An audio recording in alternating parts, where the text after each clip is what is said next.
نو عابد او عالم دواړه رونو.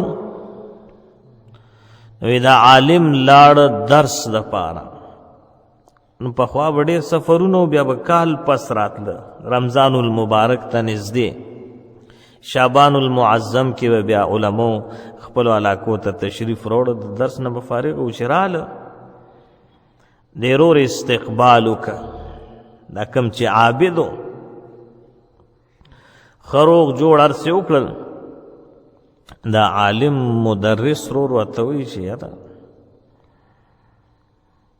ستا د دې لباس نه چې کوم دی داسې بدبویي شانتې را روانه ده، دا څه وجه ده؟ وایي زه ته دا مشه کیسه درته کومه. ویلې ښه څه کیسه ده؟ وایي کیسه دا ده چې کله ته لاړې په هغه شپه باندې ما نفلونه کول، تهجدو ته پاڅېدلم، نو تهجد مې وکړه، وی ګورم چې مږه روانه وی، نو ما سپلی راواخېسته، یو تړک مې ترې وویسته، وی هغه مې مړه کړه. چې هغه مې مړه کړله، وایي چې داسې مې وکتل مې چې دا خو د الله مخلوق دی، ظلم دی وکړه. نو ویل بیا؟ وی بس راوا مې خیستل او په رومال کې مې تاو کړله او د واسکټ دی جیب کې مې واچولل. ویل کم ده؟ وی اوس هم جیب کې ده. وی ښه دا خبره ده. نو ګوره چې علم نشته که نه، نو مګه په جیب کې ګرځئ. نو دې وجې نه مونږ وایو چې علم وکئ، څه ناڅه خو ځان پوهېږه که نه، کم خوا به منډې وې بیا له حد دپاره تیاري م پکار. نو علم ورسره نو، یو کال مسلسل د واسکټ په جیب کې مړه مږه ګرځئ. رور ورته وایي عالم، وی مانځه د پاره شرط دا دی چې ستا لباس به پاک وي، ستا لباس خو پلیتو مونځونه دې نه دي شوي، د کال مونځونه راوګرځوه. نو علم دا ډېر برکتي څیز دی، او چا ته چې الله علم ورکي، وروسته به انشاءالله راشي. عابد که لګیا وي ټوله شپه نفلونه کوي، د ورځې روژه وي، خو لیکن چې عالم کتاب ته کېناسته یا چاته درس او تدریس کوي، د عالم دا درس او تدریس د عابد د عبادت نه ډېر بهتر دی. دا خو لا پرېږده، حضور علیه السلام فرمایي چې د عابد د عبادت نه د عالم خوب بهتر دی. دواړه انسانان دي، کمال په څه باندې راله؟ په علم سره. شریعت د علم ته دومره لوی مقام ورکړی، دومره لویه ویلیو ده د علم، که الله پې مونږ او تاسو پوه کړو. امام فخر الدین رازی رحمه الله فرمایي فوجب ان یکون العلماء افضل الناس. وی دا خبره واجب ده، ثابت ده، مسلمه ده چې علما په دې ټولو خلقو کې افضل دي. حضرت عبداللہ ابن عباس رضی اللہ تعالی عنہما رئیس المفسرین، حضور ورته دعا کړې ده چې یا الله دته د کتاب علم ورکړي. نو داسې علم الله پاک ورکړو چې د هغې اندازه نه وه، او په قرآن باندې ډېر ښایسته پوهېده. دا فرمایي للعلماء درجات فوق المؤمنین ب700 درجة ما بین الدرجتین مسیرت 500 عام.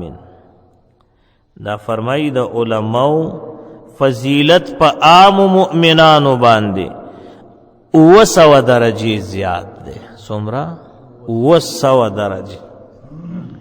دیو جن تاسو بکتی دی مختلف د صدقې باره کې دا آیاتونو کم تذکر راغلی دا، احادیثو کم راغلی دا چې یو په 10 باندې که نه، او یو په 900 باندې، یو په 80 باندې م راغلی دا. داسې نورم شته، خدا یو په 900 باندې چې الله پاک اجر ورکوي، دا د کومې صدقې اجر دی؟ دا د هغې صدقې اجر دی چې په عالم باندې وشو او طالب العلم باندې. ایو په 900 ده، ځکه الله پاک علماء ته 900 درجې ورکړي دي په عام مؤمنانو باندې. او زنویم دا د رئیس المفسرین عبداللہ ابن عباس سے قول لے ہا او چا ذکر کرے دے امام غزالی رحمہ اللہ دا قول دا غرا نقل کرے او بیا فرمائی دا هارو دوو درجو په منس کې یعنی یو 10 درجه ده کنه او بیا دا بلا بالفاظ دیگر موږ تاسو دا پوړی چې ورته وایو دا سټپ فوی په خبره یادا چت ده بره منزل خطه منزل نو د یو درجې نه تر بلې درجې پورې به څومره مزل وي 500 سال د 2 درجو په منځ کې 500 سال او عالم علماء چې کوم دي دوی با دا یو درجه په یو قدم سره دا پاس کوي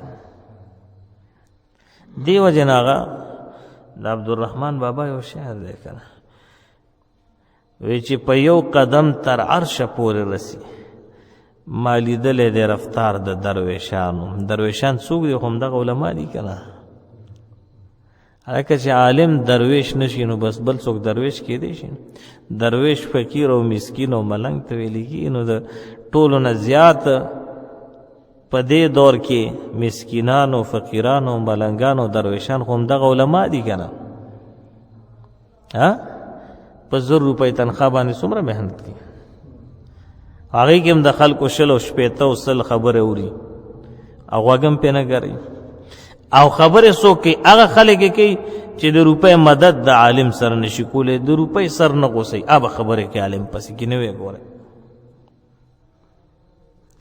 ورنه چې کوم خلک په علماو باندې خرچه کوي د الله د رضا دپاره یې که نه قسم دی که هغه ما چېرته لیدلي چې عالم پسې خبرې کړي دا کوم چې خبرې کوي د ده بیکګراونډ وګوره دی به د روپۍ سر نه غوسئ که بل څوک سره وړي په هغې به هم زړه بدېږي او خبرې به کوي دا انتهایی بدبختی ده نو ما عرض کوم چې علماو ته اهل علم ته الله یو لوی مقام ورکړی او زه همیشه د الله نه دا دعا غواړم چې یا الله ما هم د دغه علماو خادم وګرځوه د دغه فقهاو د دغه مشایخو او د دغه مرشدینو او د دغه اهل علمو الله پاک دې ما هم خادم وګرځوي او تاسو دې الله خادمان وګرځوي د دوی په خدمت کې هم ډېر لوی کمال نو دا خو صرف د درجاتو متعلق خبره شوه چې علماو ته الله پاک په عام مؤمن باندې 100 درجې ورکړي دي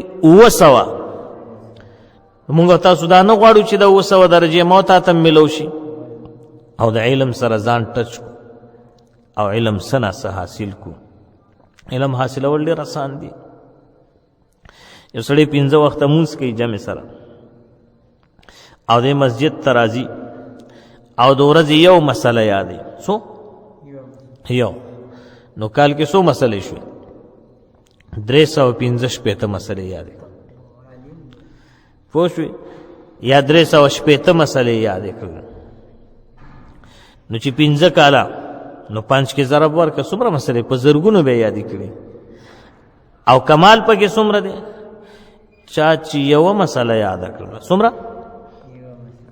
یوه مسله یاده کړه په دې مسله باندې د عمل نه دی کړی بل مسلمان ته لا بیان کړیم نه ده لکه مثلا د اوس یو مسله د رمضان د روجې متعلق یاده کړه اوس په عمل کولی شي نه شي کولی رمضان کې به په عمل کې کنه روجه خو به هلته نیسي چاته بیان کړیم نه ده په دې یو مسلې یادولو باندې الله په دومره مهربان دی چې فرشتو ته کرامن کاتبین ته حکم وشي چې زما د دې بنده په اعمال نامه کې د 1000 رکعاتو نفلونو اجر او ثواب ولیکا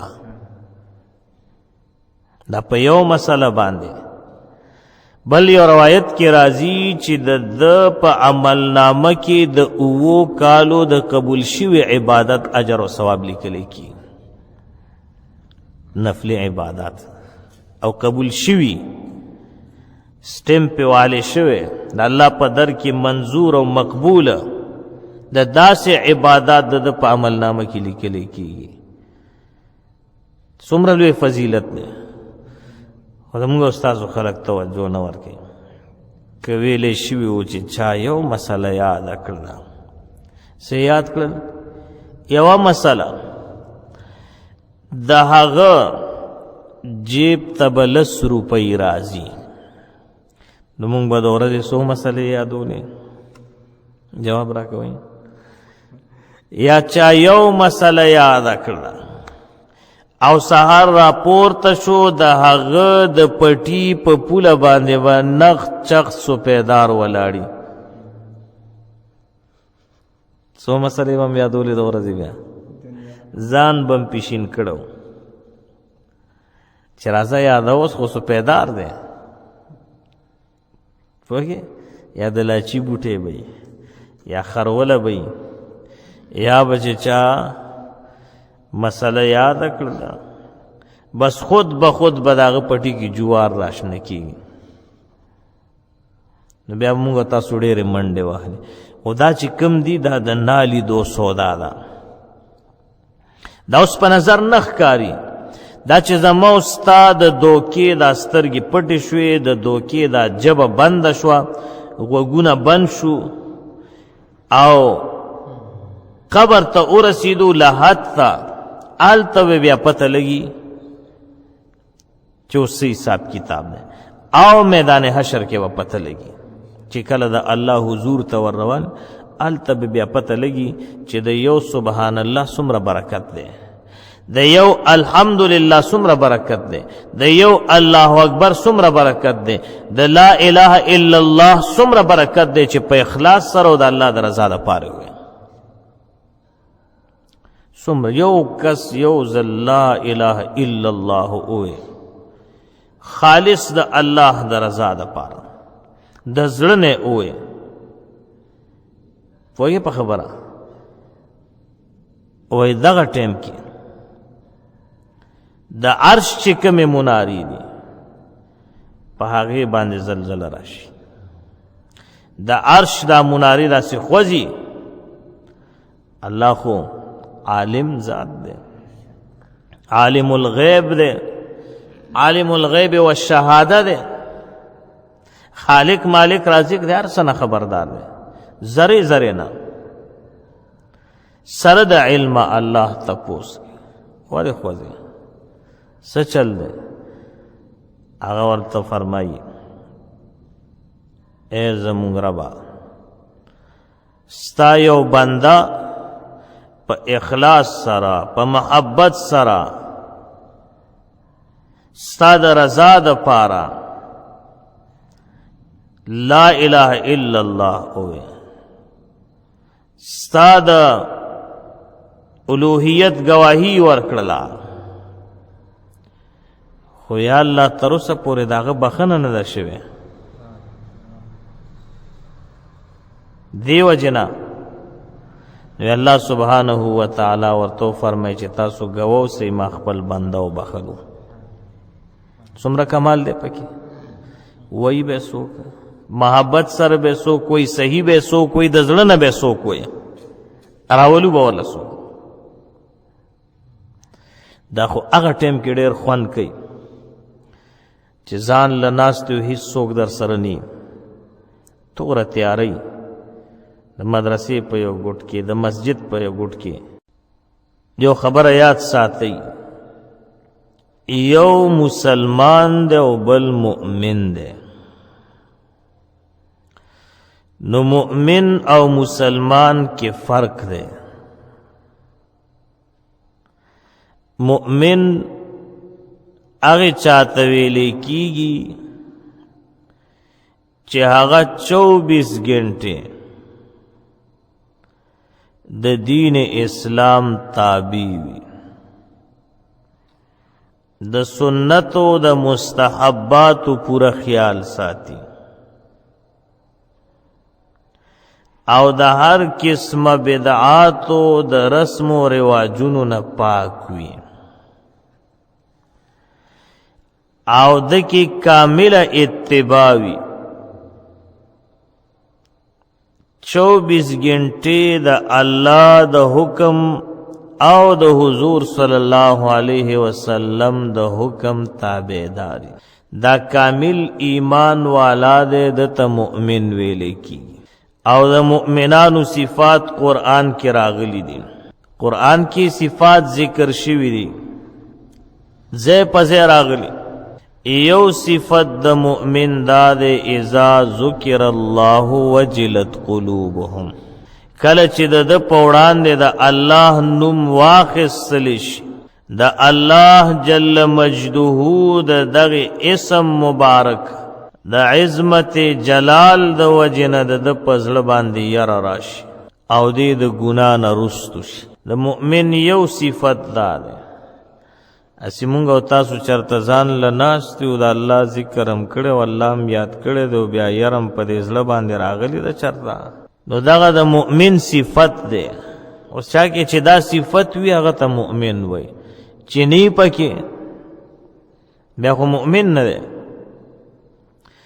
وَإِذَا تُلِيَتْ عَلَيْهِمْ آيَاتُهُ زَادَتْهُمْ ایمانا کله چې د دوی په وړاندې د الله سبحانه وتعالی د آیاتونو او د قرآن تلاوت کیږي نو د دوی ایمان ور سره مضبوطیږي څه کیږي ایمان مضبوط شي ایمان کې قوت او طاقت را پیدا شي نو څه دی خیال دی دا صفت شته مونږ او تاسو کې د قرآن تلاوت چې کېږي مونږ ورله خوب کوو او یا خبرې کوو یا چغې سورې وهو او ښایه راته دې دور کې چې د قرآن تلاوت ته چا د زړه په مینه باندې غوږ ایښی وي نو د مؤمن صفت دا دی چې دی به د الله کلام ته غوږ ایږدي او د ده په وړاندې چې د آیاتونو تلاوت کیږي نو د ده ایمان به نورم مضبوطیږي بل صفت څه دی وعلى ربهم يتوکلون مؤمنان هغه دي چې دوی به توکل او اعتماد صرف د الله په ذات باندې بل صفت الذين يقيمون الصلاة دوی به منځونه قائمي یو منځ کول دي او یو منځ قائمول دي ډېر فرق دی پکې لکه ځمکې نه وال اسمانه پورې دا مونږ او تاسو منځ کوو عادت دی خو الله نه دا دعا وغواړو چې الله پاک په عبادت باندې قبول کړي او یو منځ قائمول دي منځ قائمول دی ته وایي چې د هغې د اندروني د بیروني د ټولو آدابو د ارکانو د شرایطو خیال وساتي نو زموږ منځ دغسې دی موتا د خدام پتنی چې مانځه کې فرض سو دي واجبات سو سنت سو دي مستحبات سو دي د مانځه مفسدات چاله نه دي یاد منستمات یو سیب لپتنی چې مونږ رانه مات شوی نو موږ تاسو مونږ نه قایمو موږ تاسو مونږ کوو نو قائمول جدا چیز دی نو د مؤمن صفت بداوی چې دی به مونږ قائمي بل صفت سره ومما رزقناهم ينفقون در چې الله سبحانه وتعالى کم سيزونه ورکړي کم رزق د هغې نه به د الله په لار کې خرچ کوي بخیل او شوم پړک بني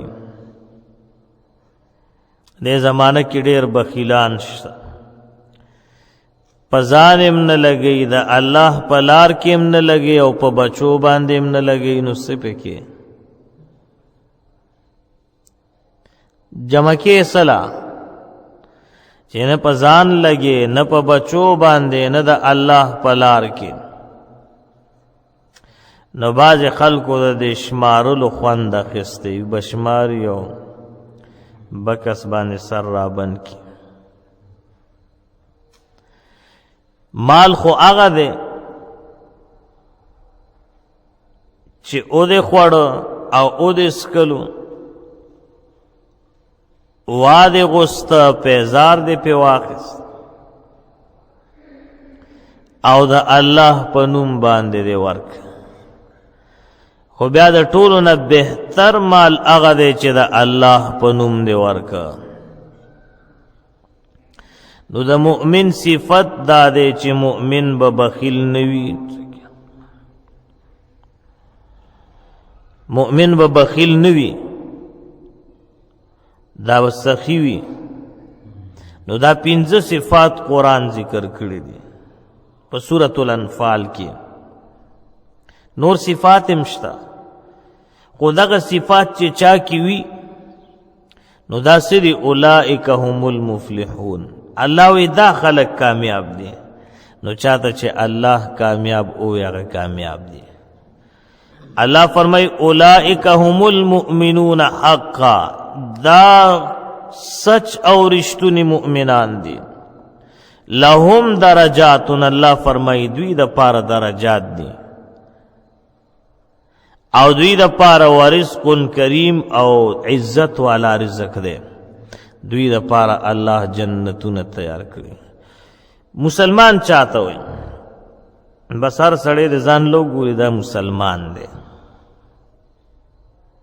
پوهی په خبره په جبه ویلی لا اله الا الله محمد رسول الله کلمه طیبه ویلې ده.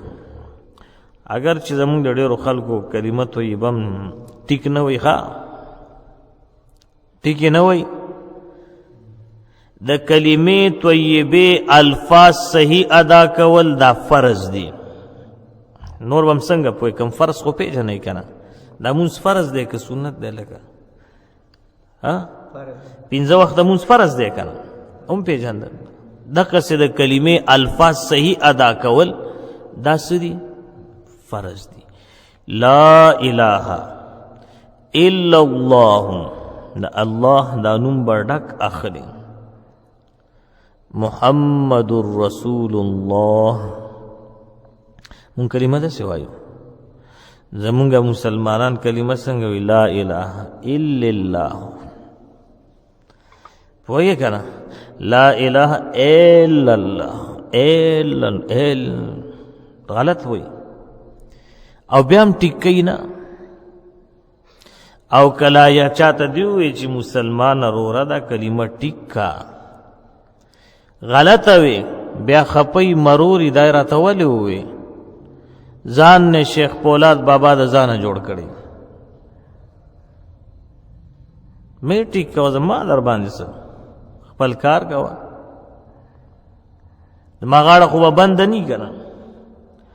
ما اورېدلې ډېر، تاسو خیر دی واورئ چانه تپوسو کې لا اله الا الله پاک محمد رسول الله اورېدلم دي. هلکه پاک پکې کم ځای راغله. اوس اگر چې دا پاک ټکی صحیح دی پښتو کې استعمالېږي، خو کلمه کې خو نشته که نه چې دی پکې د ځان نه وردن نه کړي. نو بعضې څیزونه مونږ په دې عباداتو کې او په دغه کې د ځان نه وردن نه کړي دي. دا ولې؟ دا یا خو جهالت د وجې نه، یا عناد پرستی ده، یا زړه کې حسد ده، او یا چې کم دی نو دین لم طبیعت برابر نه ده، خپله خوښه کوم.